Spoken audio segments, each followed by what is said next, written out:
Good evening, and thank you for joining me for another Boring Books for Bedtime.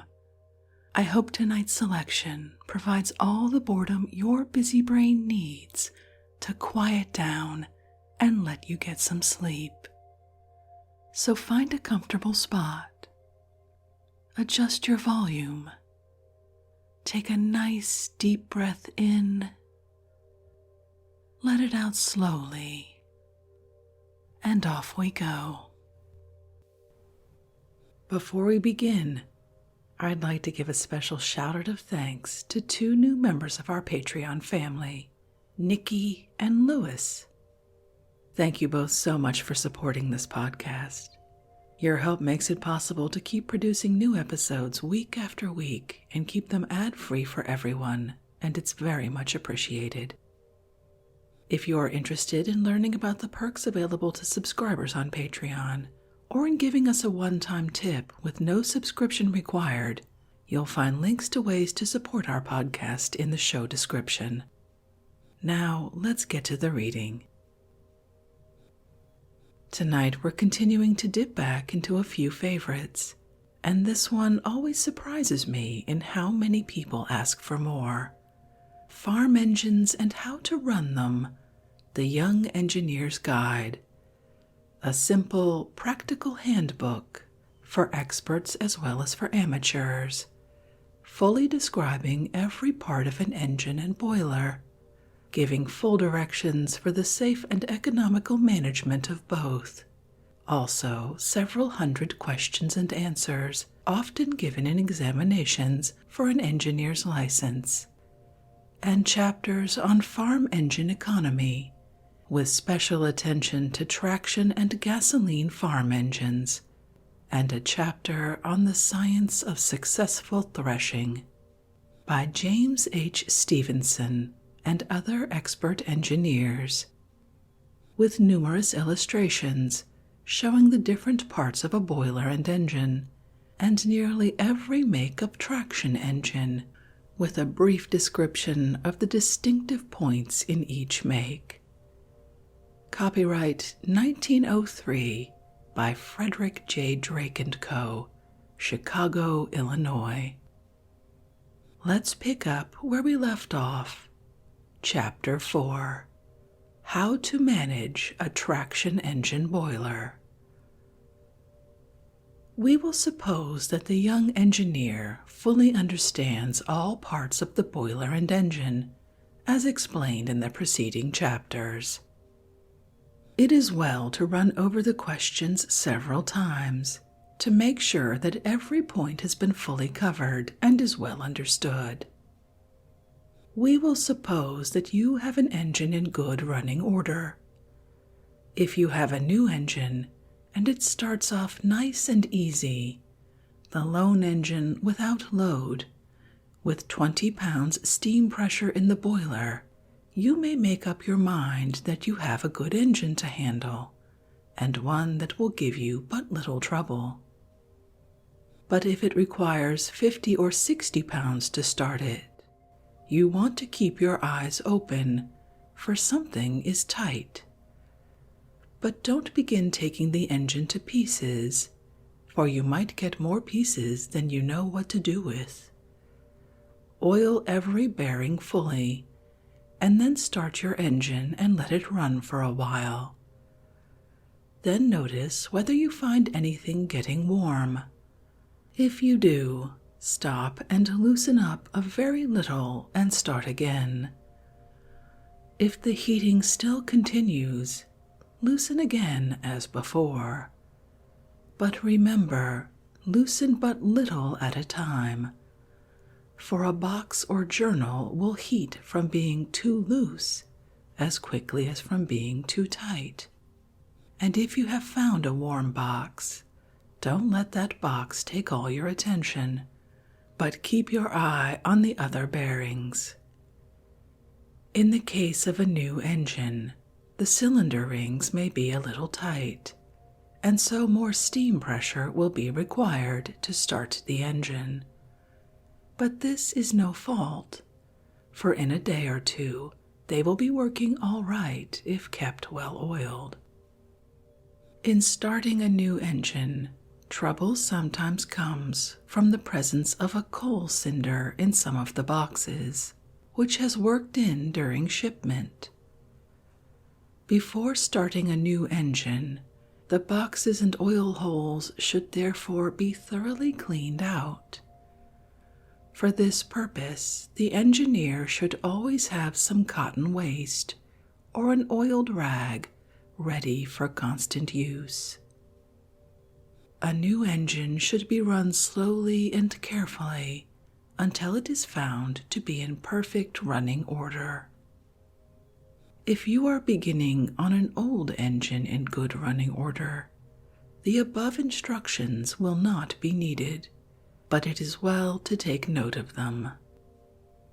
Now, if your engine is all right, you may run the pressure up to the point of blowing off, which is 100 to 130 pounds, at which most safety valves are set at the factory.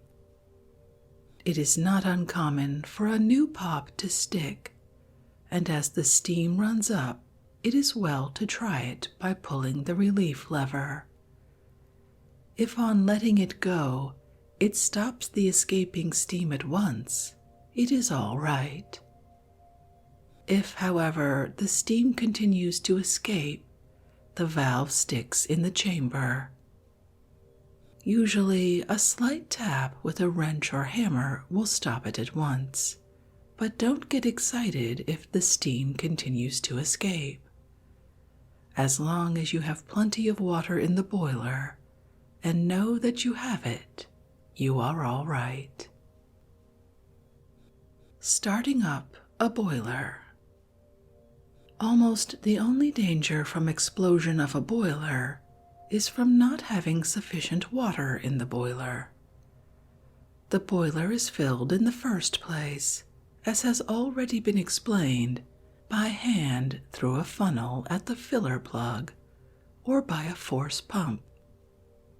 The water should stand 1.5 inches in the glass of the water gauge before the fire is started. It should be heated up slowly so as not to strain the boiler or connections. When the steam pressure as shown by the steam gauge is 10 or 15 pounds, the blower may be used to increase the draft.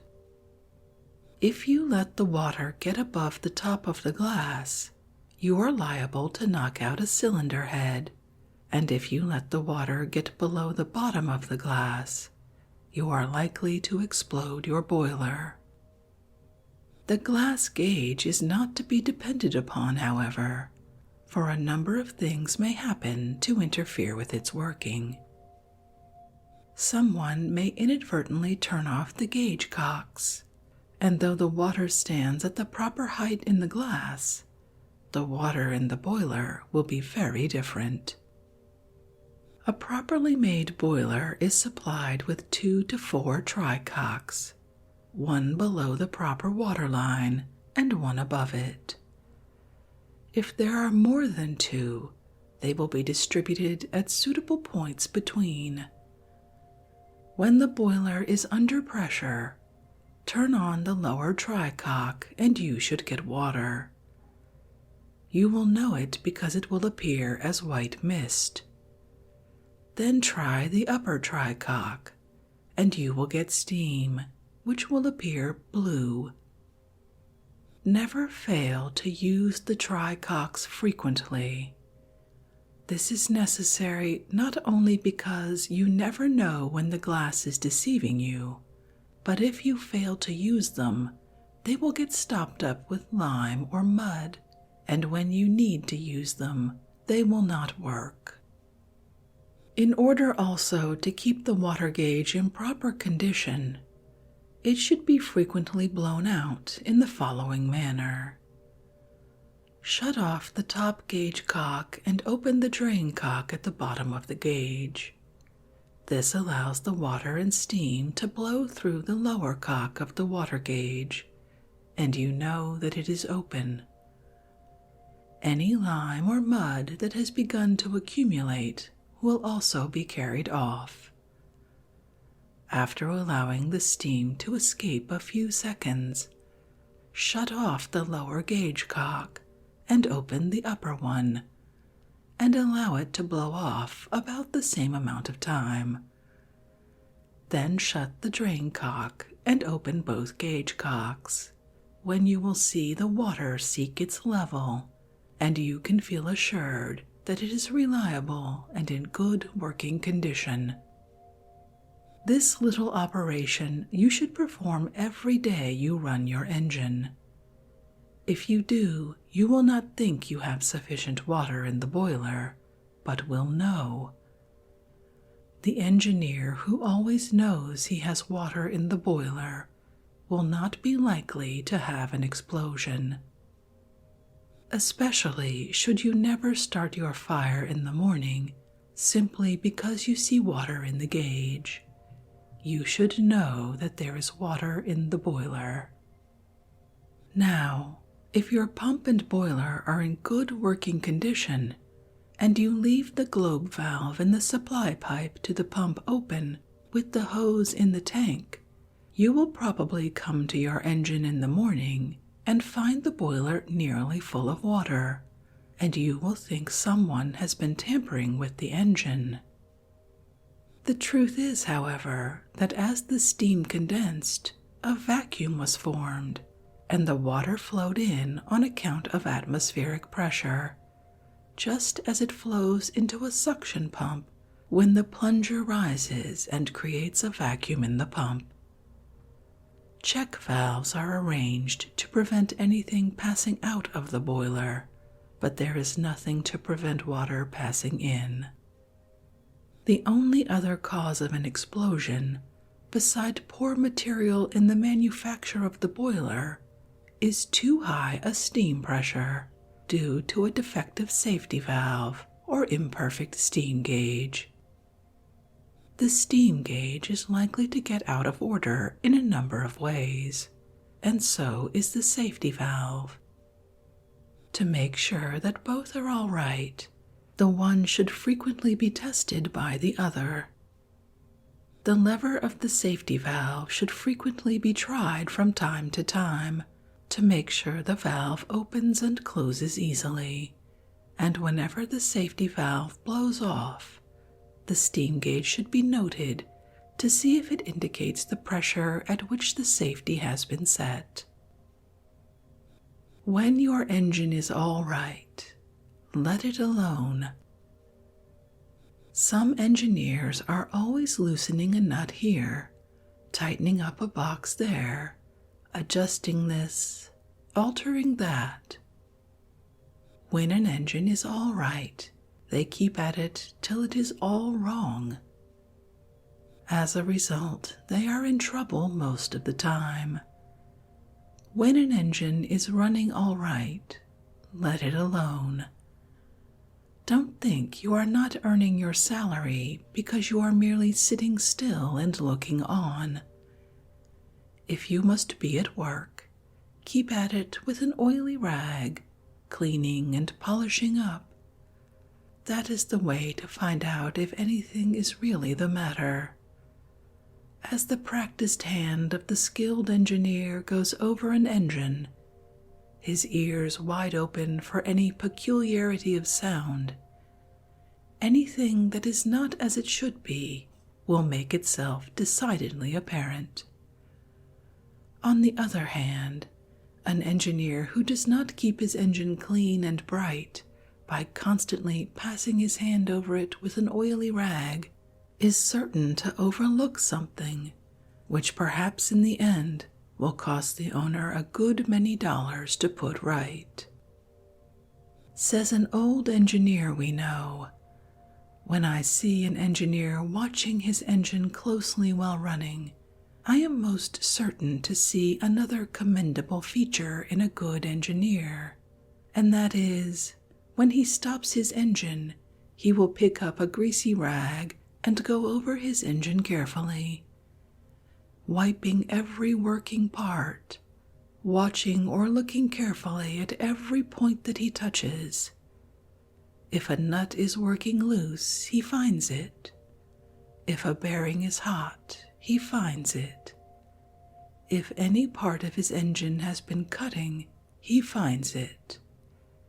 He picks up a greasy rag instead of a wrench, for the engineer that understands his business and attends to it never picks up a wrench unless he has something to do with it. This same engineer goes on with some more most excellent advice.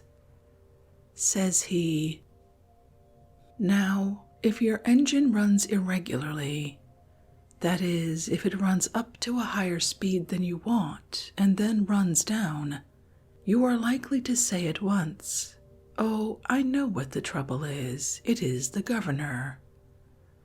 Well, suppose it is. What are you going to do about it? Are you going to shut down at once and go to tinkering with it? No, don't do that. Stay close to the throttle valve and watch the governor closely. Keep your eye on the governor's stem, and when the engine starts off on one of its speed tilts, you will see the stem go down through the stuffing box and then stop and stick in one place until the engine slows down below its regular speed, and it then lets loose and goes up quickly, and your engine lopes off again. You have now located the trouble. It is in the stuffing box around the little brass rod or governor stem.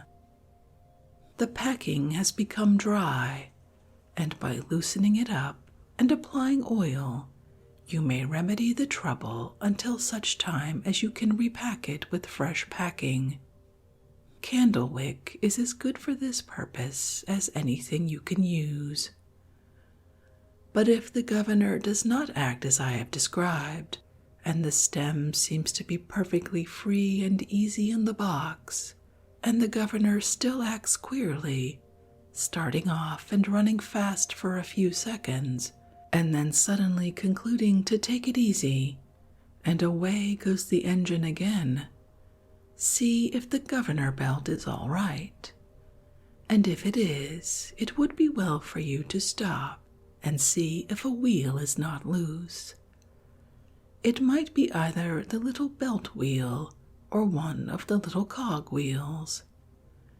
If you find these are all right, examine the spool on the crankshaft from which the governor is run, and you will probably find it loose. If the engine has been run for any length of time, you will always find the trouble in one of these places. But if it is a new one, the governor valve might work a little tight in the valve chamber, and you may have to take it out and use a little emery paper to take off the rough projections on the valve. Never use a file on this valve if you can get emery paper, and I should advise you always to have some of it with you. It will often come in handy. This is good advice in regard to any trouble you may have with an engine. Watch the affected part closely. Think the matter over carefully and see if you cannot locate the difficulty before you even stop your engine. If you find the trouble and know that you have found it, you will soon be able to correct the defect, and no time will be lost. At the same time, you will not ruin your engine by trying all sorts of remedies at random in the thought that you may ultimately hit the right thing. The chances are that before you do hit the right point, you will have put half a dozen other matters wrong, and it will take half a day to get the matter right again. As there are many different types of governors in use, it would be impossible to give exact directions that would apply to them all, but the following suggestions applying to the water's governor, one widely used on threshing engines, will give a general idea of the method for all. There are two little brass nuts on the top of the stem of the governor, one a thumb nut and the other a loose jam nut. To increase the speed, loosen the jam nut and then turn the thumb nut back slowly, watching the motion of the engine all the time.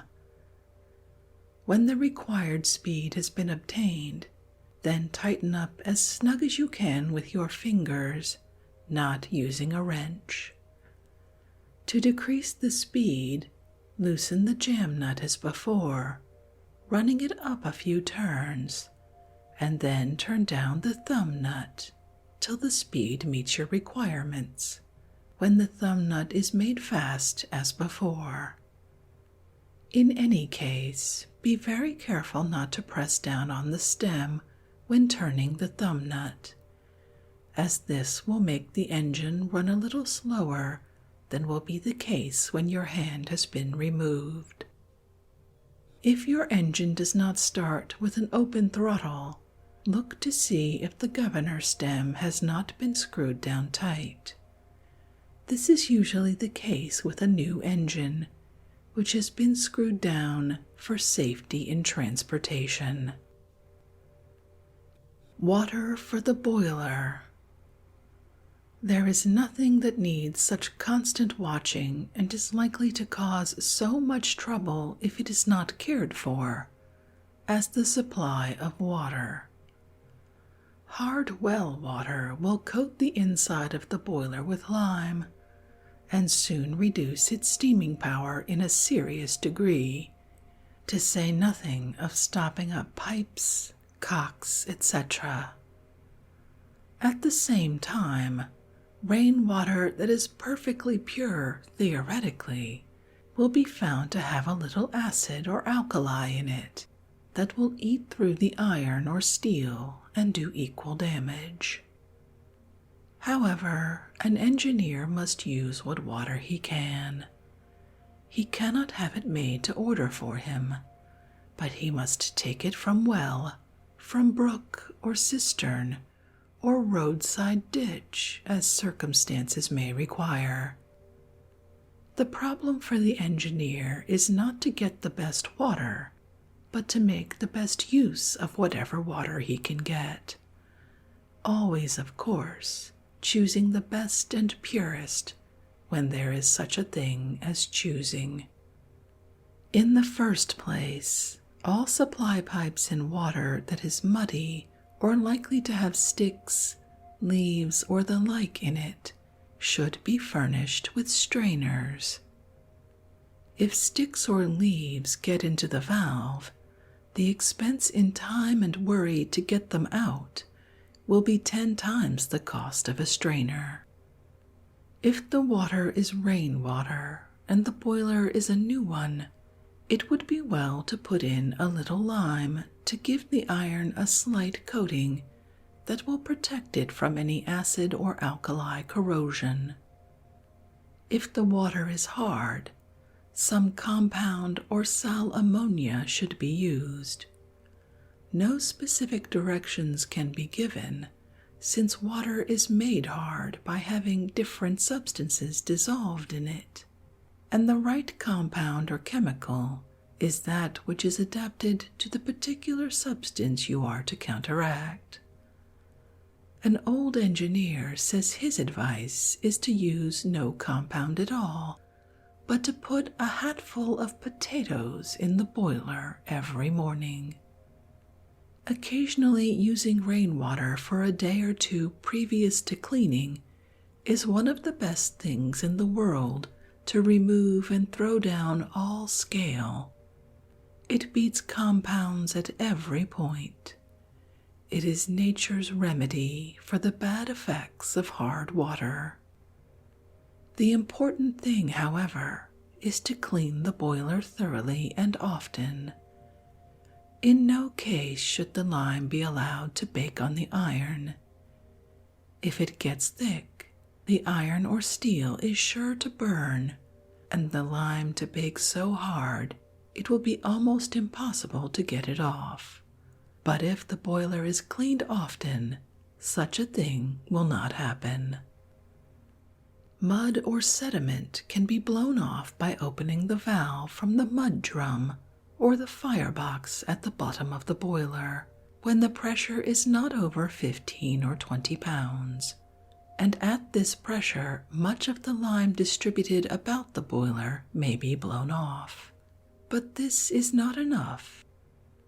The inside of the boiler should be scraped and thoroughly washed out with a hose and force pump just as often as the condition of the water requires it. In cleaning the boiler, always be careful to scrape all the lime off the top of the fusible plug. The pump. In order to manage the pump successfully, the young engineer must understand thoroughly its construction, as already described. It is also necessary to understand something of the theory of atmospheric pressure, lifting power, and forcing power. First, see that the cocks or globe valves, whichever are used, are open both between the boiler and the pump, and between the pump and the water supply. The globe valve next the boiler should never be closed, except when examining the boiler check valve. Then open the little petcock between the two upper horizontal check valves. Be sure that the check valves are in good order, so that water can pass only in one direction. A clear, sharp click of the check valves is certain evidence that the pump is working well. If you cannot hear the click, take a stick or pencil between your teeth at one end, put the other end on the valve, stuff your fingers in your ears, and you will hear the movement of the valve as plainly as if it were a sledgehammer. The small drain cock between the horizontal check valves is used to drain hot water out of the pump in starting, for a pump will never work well with hot water in it, and to drain off all water in closing down in cold weather to prevent damage from freezing. It also assists in testing the working of the pump. In starting up, it may be left open. If water flows from the drain cock, we know the pump is working all right, and then close the drain cock.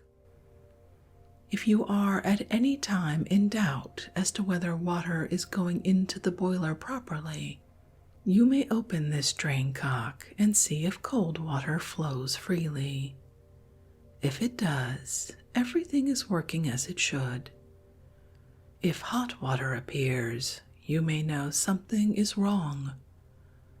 Also, to test the pump, place your hand on the two check valves, and if they are cold, the pump is all right.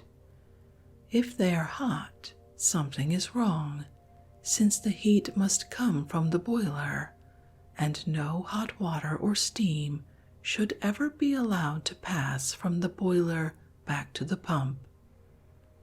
A stopcock next the boiler is decidedly preferable to a globe valve, since you can tell if it is open by simply looking at it, whereas you must put your hand on a globe valve and turn it. Trouble often arises through inadvertently closing the valve or cock next the boiler, in which case, of course, no water can pass into the boiler, and the pump is likely to be ruined, since the water must get out somewhere. Some part of the pump would be sure to burst if worked against a closed boiler cock or valve. Should the pump suddenly cease to work or stop, first see if you have any water in the tank. If there is water, stoppage may be due to air in the pump chamber, which can get in only through the stuffing box. If this is true, tighten up the pump plunger stuffing box nut a little.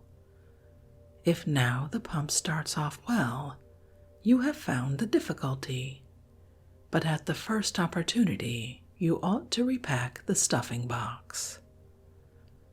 If the stuffing box is all right, examine the supply suction hose. See that nothing is clogging the strainer and ascertain whether the water is sucked in or not. If it is sucked in and then is forced out again, which you can ascertain by holding your hand lightly over the suction pipe, you may know something is the matter with the first check valve. Probably a stick or stone has gotten into it and prevents it from shutting down. If there is no suction, examine the second check valve. If there is something under it that prevents its closing, the water will flow back into the pump chamber again as soon as the plunger is drawn back. You can always tell whether the trouble is in the second check or in the hot water check valve by opening the little drain cock. If hot water flows from it, you may know that the hot water check valve is out of order.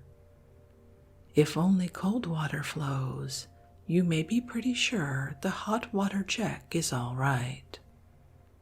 If there is any reason to suspect the hot water check valve, close the stop cock or valve next to the boiler before you touch the check in any way. To tamper with the hot water check while the steam pressure is upon it would be highly dangerous, for you are liable to get badly burned with escaping steam or hot water. At the same time, be very sure the stop cock or valve next to the boiler is open again before you start the pump. Another reason for check valves refusing to work, besides having something under them, is that the valve may stick in the valve chamber because of a rough place in the chamber or a little projection on the valve. Light tapping with a wrench may remedy the matter. If that does not work, try the following plan suggested by an old engineer. Take the valve out, bore a hole in a board about 1/2 inch deep and large enough to permit the valve to be turned. Drop a little emery dust in this hole. If you haven't any emery dust, scrape some grit from a whetstone. If you have no whetstone, put some fine sand or gritty soil in the hole. Put the valve on top of it. Put your brace on the valve and turn it vigorously for a few minutes, and you will remove all roughness. Sometimes the burr on the valve comes from long use, but the above treatment will make it as good as new. Injectors. All injectors are greatly affected by conditions such as the lift, the steam pressure, the temperature of the water, etc. An injector will not use hot water well, if at all. As the lift is greater, the steam pressure required to start is greater, and at the same time, the highest steam pressure under which the injector will work at all is greatly decreased. The same applies to the lifting of warm water. The higher the temperature, the greater the steam pressure required to start, and the less the steam pressure which can be used as a maximum. It is important for the sake of economy to use the right-sized injector. Before buying a new injector, find out first how much water you need for your boiler, and then buy an injector of about the capacity required, though of course an injector must always have a maximum capacity in excess of what will be required. If the feed water is cold, a good injector ought to start with 25 pounds steam pressure and work up to 150 pounds for a 2-foot lift. If the lift is 8 feet, it will start at 30 pounds and work up to 130. If the water is heated to 100 degrees Fahrenheit, it will start for a 2-foot lift with 26 pounds and work up to 120 pounds. Or for an 8-foot lift, it will start with 33 pounds and work up to 100. These figures apply to the single tube injector. The double tube injector should work from 14 pounds to 250 and from 15 to 210 under same conditions as above. The double tube injector is not commonly used on farm engines, however. Care should be taken that the injector is not so near the boiler as to become heated, else it will not work. If it gets too hot, it must be cooled by pouring cold water on the outside, first having covered it with a cloth to hold the water. If the injector is cool and the steam pressure and lift are all right, and still the injector does not work, you may be sure there is some obstruction somewhere. Shut off the steam from the boiler and run a fine wire down through the cone valve or cylinder valve after having removed the cap or plug nut. Starting an injector always requires some skill, and injectors differ. Some start by manipulating the steam valve. Some require that the steam be turned on first, and then the water turned on in just the right amount, usually with a quick short twist of the supply valve. Often some patience is required to get just the right turn on it so that it will start. Of course, you must be sure that all joints are airtight, else the injector will not work under any conditions. Never use an injector where a pump can be used, as the injector is much more wasteful of steam. It is for an emergency, or to throw water in a boiler when the engine is not running. No lubricator is needed on an injector. The heater. The construction of the heater has already been explained. It has 2 check valves, one on the side of the pump and one on the side of the boiler, both opening toward the boiler. The exhaust steam is usually at a temperature of 215 to 220 degrees when it enters the heater chamber, and heats the water nearly or quite to the boiling point as it passes through. The injector heats the water almost as hot. The heater requires little attention, and the check valves seldom get out of order. The pump is to be used when the engine is running, and the injector when the engine is closed down. The pump is the more economical. But when the engine is not working, the exhaust steam is not sufficient to heat the water in the heater, and pumping cold water into the boiler will quickly bring down the pressure and injure the boiler. Economical firing. The management of the fire is one of the most important things in running a steam engine. On it depend 2 things of the greatest consequence: success in getting up steam quickly and keeping it at a steady pressure under all conditions, and economy in the use of fuel. An engineer who understands firing in the most economical way will probably save his wages to his employer over the engineer who is indifferent or unscientific about it. Therefore, the young engineer should give the subject great attention. First, let us consider firing with coal.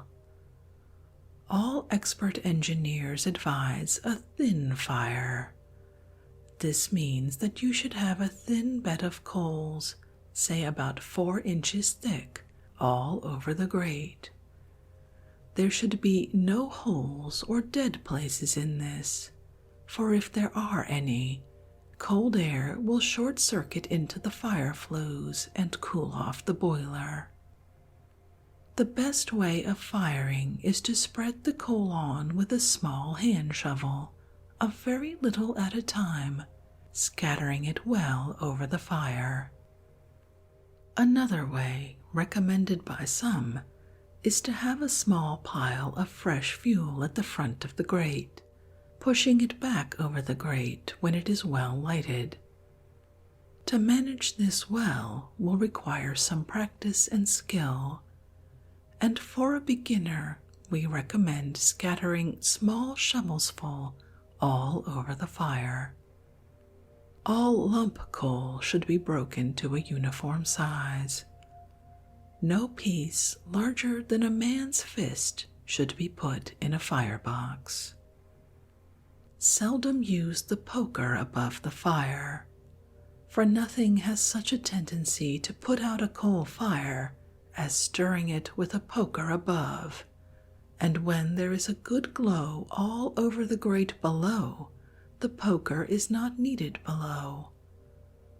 When the grate becomes covered with dead ashes, they should be cautiously but fully removed, and clinkers must be lifted out with the poker from above, care being exercised to cover up the holes with live coals.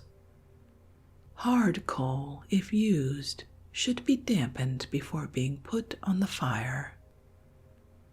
When the fire is burning a little too briskly, close the draught, but do not tamper with the fire itself. Should it become important on a sudden emergency to check the fire at any time quickly, never dash water upon it, but rather throw plenty of fresh fuel upon it. Fresh fuel always lowers the heat at first. If all drafts are closed tight, it will lower the heat considerably for quite a time. In checking a fire, it must be remembered that very sudden cooling will almost surely crack the boiler.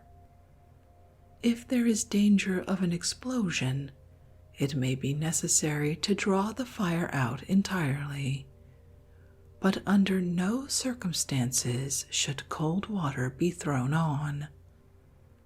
After drawing the fire, close all doors and dampers. Always keep the fire door shut as much as possible, as cold air thus admitted will check the fire and ruin the boiler. Firing with wood is in many ways the exact reverse of firing with coal. The firebox should be filled full of wood at all times. The wood should be thrown in every direction, in pieces of moderate size, and as it burns away, fresh pieces should be put in at the front, so that they will get lighted and ready to burn before being pushed back near the boiler. It often helps a wood fire, too, to stir it with a poker. Wood makes much less ash than coal, and what little accumulates in the grate will not do much harm. Sometimes green wood will not burn because it gets too much cold air. In that case, the sticks should be packed as close together as possible, still leaving a place for the air to pass. Also, a wood fire, especially one with green wood, should be kept up to a high temperature all the time, for if it is allowed to drop down, the wood will suddenly cease to burn at all. In firing with straw, It is important to keep the chute full of straw all the time so that no cold air can get in on top of the fire. Don't push the straw in too fast either, but keep it moving at a uniform rate with small forkfuls. Now and then it is well to turn the fork over and run it down into the fire to keep the fire level. Ashes may be allowed to fill up in rear of the ash box, but 15 inches should be kept clear in front to provide draft. The brick arch may be watched from the side opening in the firebox, and should show a continuous stream of white flame coming over it. If too much straw is forced in, that will check the flame. The flame should never be checked. If damp straw gets against the ends of the flues, it should be scraped off with the poker from the side door. Clean the tubes well once a day. The draft must always be kept strong enough to produce a white heat, and if this cannot be done otherwise, a smaller nozzle may be used on the exhaust pipe, but this should be avoided when possible, since it causes back pressure on the engine. Never let the front end of the boiler stand on low ground. The engine should be level or the front end high if it has a firebox locomotive boiler. If a return flue boiler, be careful to keep it always level. In burning straw, take particular notice that the spark screen in the stack does not get filled up. The ash pit. In burning coal, it is exceedingly important that the ashes be kept cleaned out, as the hot cinders falling down on the heap of ashes, almost as high as the grate, will overheat the grate in a very short time and warp it all out of shape, so ruining it. With wood and straw, on the contrary, an accumulation of ashes will often help and will seldom do any harm, because no very hot cinders can drop down below the grates, and the hottest part of the fire is some distance above the grate. Starting a fire. You must make up your mind that it will take half an hour to an hour or so to get up steam in any boiler that is perfectly cold. The metal expands and shrinks a great deal with the heat and cold, and a sudden application of heat would ruin a boiler in a short time. Hence it is necessary, for reasons of engine economy, to make changes of temperature, either cooling off or heating up, very gradually. First, see that there is water in the boiler. Start a brisk fire with pine kindlings, gradually putting on coal or wood, as the case may be, and spreading the fire over the grate so that all parts will be covered with glowing coals. When you have 15 or 20 pounds of steam, start the blower. As has already been described, the blower is a pipe with a nozzle leading from the steam space of the boiler to the smokestack and fitted with a globe valve. The force of the steam drives the air out of the stack, causing a vacuum, which is immediately filled by the hot gases from the firebox coming through the boiler tubes. Little is to be gained by using the blower with less than 15 pounds of steam, as the blower has so little strength below that it draws off about as much steam as is made, and nothing is gained. The blower is seldom needed when the engine is working, as the exhaust steam should be sufficient to keep the fire going briskly. If it is not, you should conclude that something is the matter. There are times, however, when the blower is required even when the engine is going. For example, if you are working with very light load and small use of steam, the exhaust may be insufficient to keep up the fire, and this will be especially true if the fuel is very poor. In such a case, turn on the blower very slightly, but remember that you are wasting steam if you can get along without the blower. Examine the nozzle of the blower now and then to see that it does not become limed up, or turned so as to direct the steam to one side of the stack, where its force would be wasted. Beware also of creating too much draft, for too much draft will use up fuel and make little steam. Smoke. Coal smoke is nothing more or less than unburned carbon. The more smoke you get, the less will be the heat from a given amount of fuel. Great clouds of black smoke from an engine all the time are a very bad sign in an engineer. They show that he does not know how to fire. He has not followed the directions already given to have a thin, hot fire with few ashes under his grate. Instead, he throws on great shovels full of coal at a time and has the coal up to the firebox door. His fuel is always making smoke, which soon clogs up the smoke flues and lessens the amount of steam he is getting.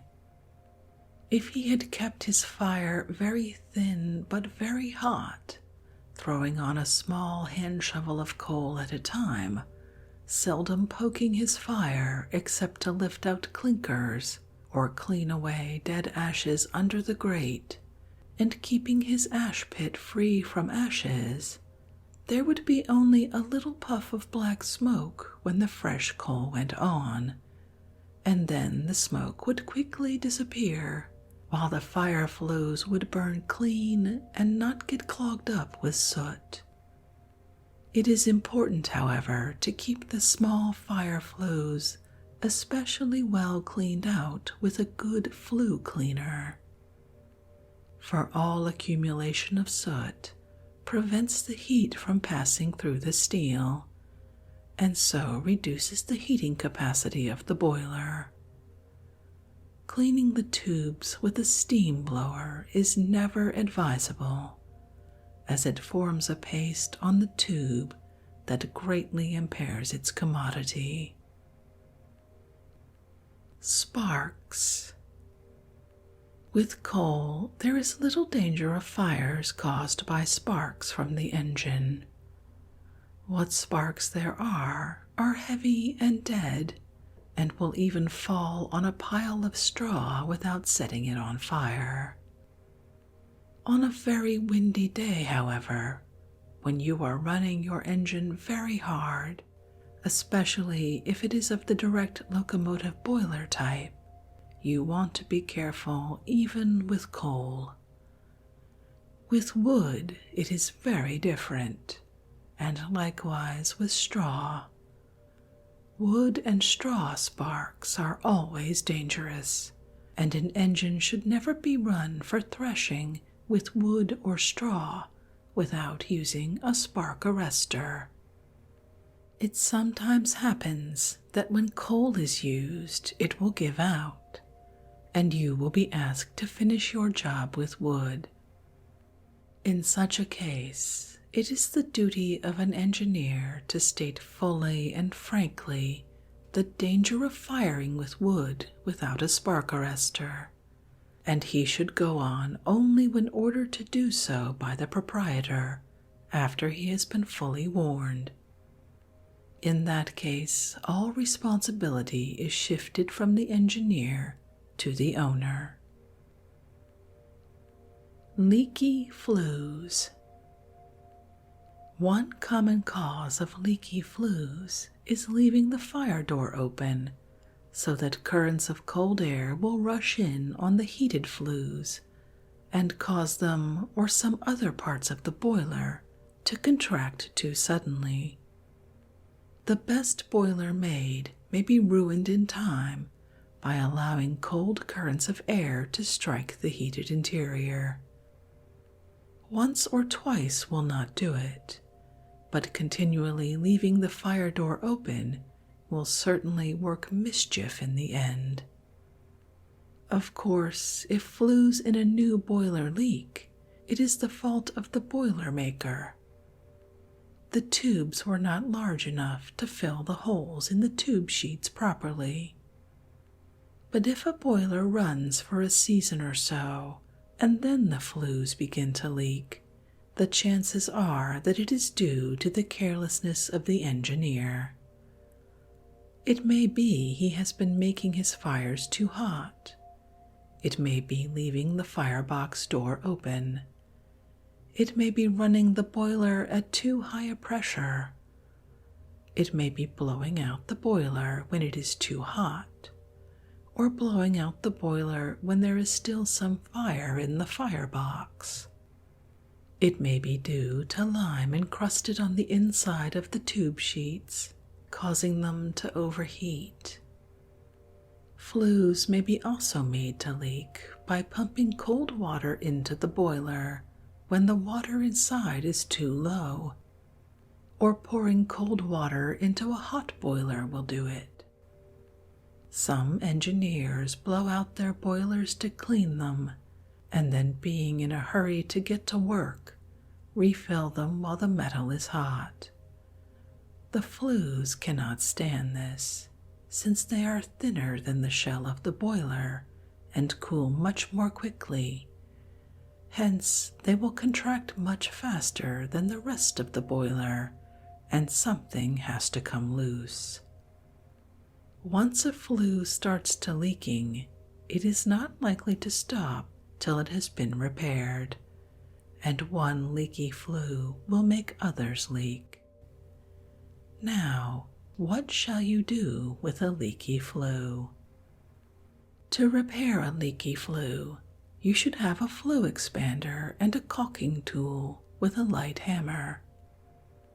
If you are small enough, you will creep in at the firebox door with a candle in your hand. First, clean off the ends of the flues and flue sheet with some cotton waste. Then force the expander into the leaky flue, bringing the shoulder well up against the end of the flue.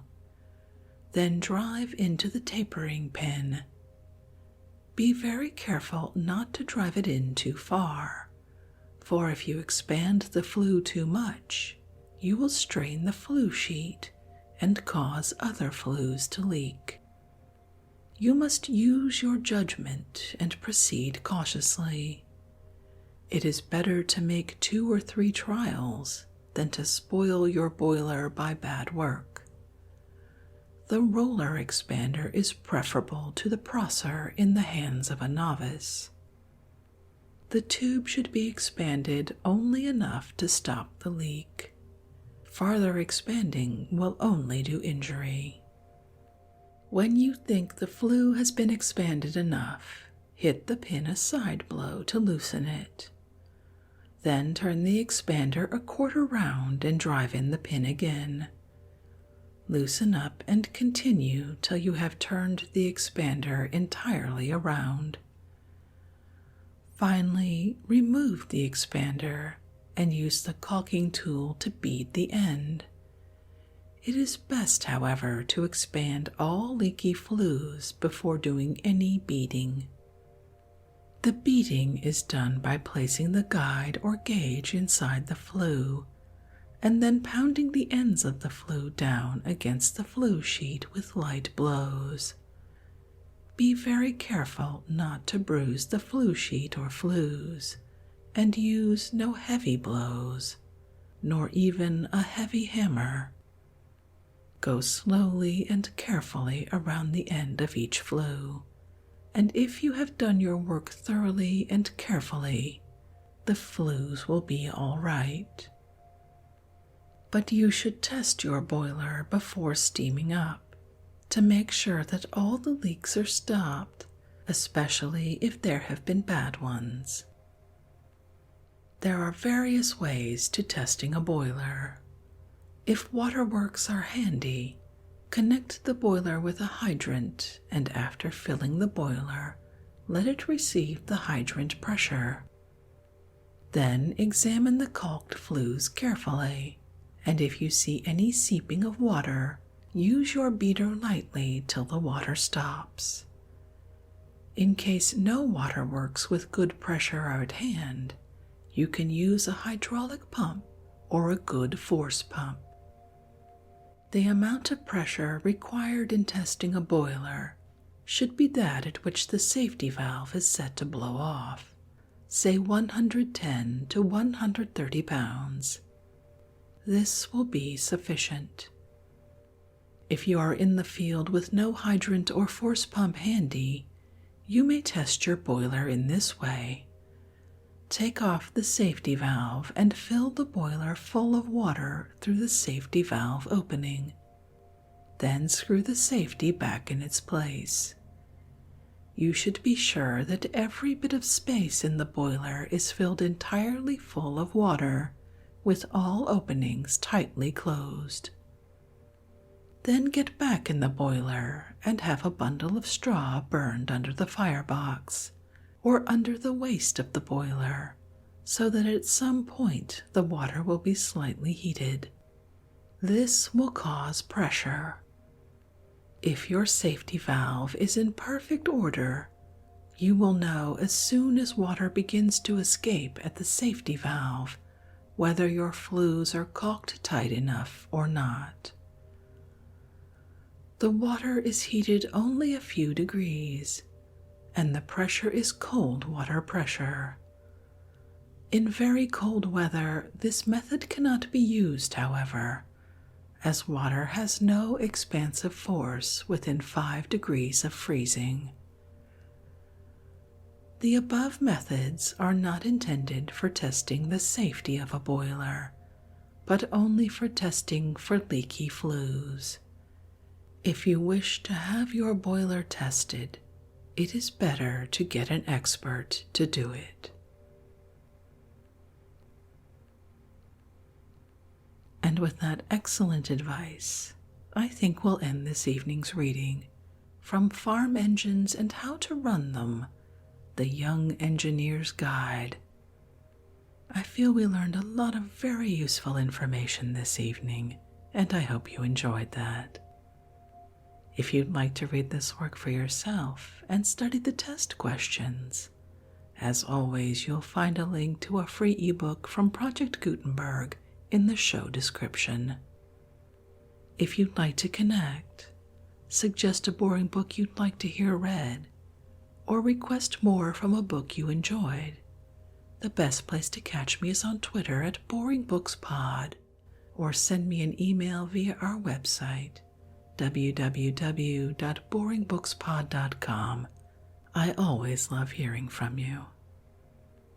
Thank you so much for joining me for this evening's reading. Until our next boring book, good night.